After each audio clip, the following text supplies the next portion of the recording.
Your car guy here. Today we are going to replace the coolant tank on this 2003 Volkswagen GTI Golf, whatever you want to call it. The reason we're replacing it is that we actually have a crack right here at the coolant return line. If you can see that opening up, and therefore it's leaking coolant and making a mess down in here. Now this car is missing the washer bottle that would normally sit here, so if it looks different than yours, you'll understand why. This is a really simple, easy job. Shouldn't take us very long. We should be able to get it done fairly quickly and easily without too much mess. Couple of things that I like to do if you have the ability and it's not required. I have some hose pinch-off pliers that I can simply use to seal the hoses that run to the tank so that I don't get as much coolant coming out of the engine or mess.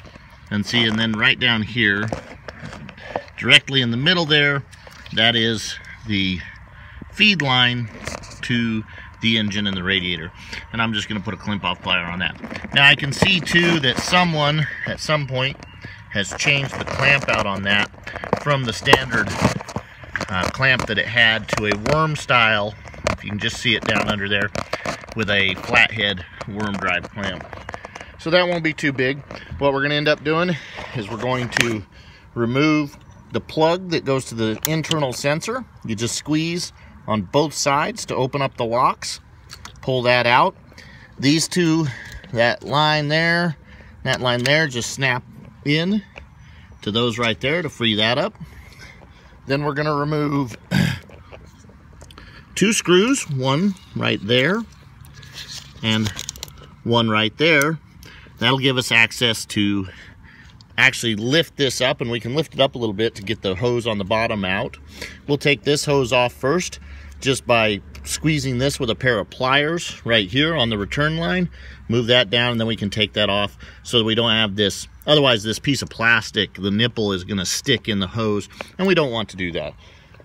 Then it's simply a matter of hooking everything back up to the new tank. So we'll start off very simply. Squeeze this clamp, work it free, bring it down, get it out of the way. Once that's out of the way, we should be able to pull the hose off, and it looks like this may break off on us, and we'll just have to take a pair of pliers and pull that out of the hose so we can reuse the hose. Okay, I've pulled the nipple out with just a pair of pliers. Didn't take any time. Next, I can just take my Phillips screwdriver right down in here and take out the mounting screws. And then my other mounting screw is right up here for this mounting screw. And I like to get it loose before I take off that lower clamp, just because then I can manipulate the tank and the hose at the same time, and it makes it a little easier to get that hose off.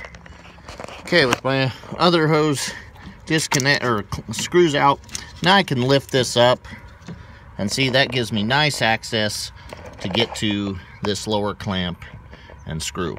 I've got a little bit of fluid in there, not too much. I can put something underneath it to catch that. That when I do take it loose, it's just going to drop into my drain pan instead of onto the ground. Okay, I've loosened up my clamp, and I want to show you a neat little trick. So sometimes when you're taking a hose off, it's really kind of stuck to what it's on. And one thing I've learned a long time ago in my mechanic career was that if you take a pair of pliers and open the jaws up so that they're at the widest point, you're just going to take and gently grab the outside of the hose, right where it goes over that nipple, and just kind of rotate it back and forth. You don't want to grab too tight because you could damage the hose.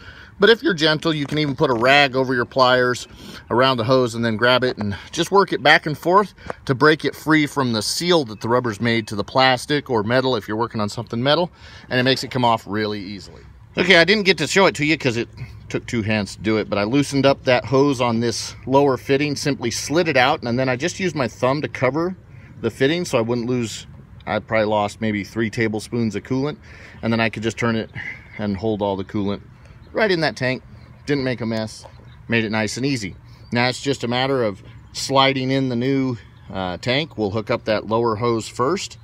Then once it's on and tight, we'll drop it down into place. You can see there's this little peg here on the bottom that goes into this right here. That's what holds it. And then just the 2 screws that mount it up there. Matter of plugging back in our return line and our sensor. So we'll knock that out real quick. Everything's back in place. Don't forget to plug these wires back in. Keeps them from bouncing around. And plug back in the coolant sensor. Then we're going to put the 2 screws in. And I'm going to put this line on. Alright, and that's it. I've got it tightened up. It's secure. Now, I left this clamp on just to explain something real quick here. You may ask why I clamped this upper line even though it was above the coolant level. I did that because by clamping that line, it creates a vacuum in the system, meaning if I leave that line open, it can allow air to run in, so when I take out the lower line, it will let coolant come out faster. By clamping that off, it helps keep more coolant in that lower line, which I also clamped off when I did it.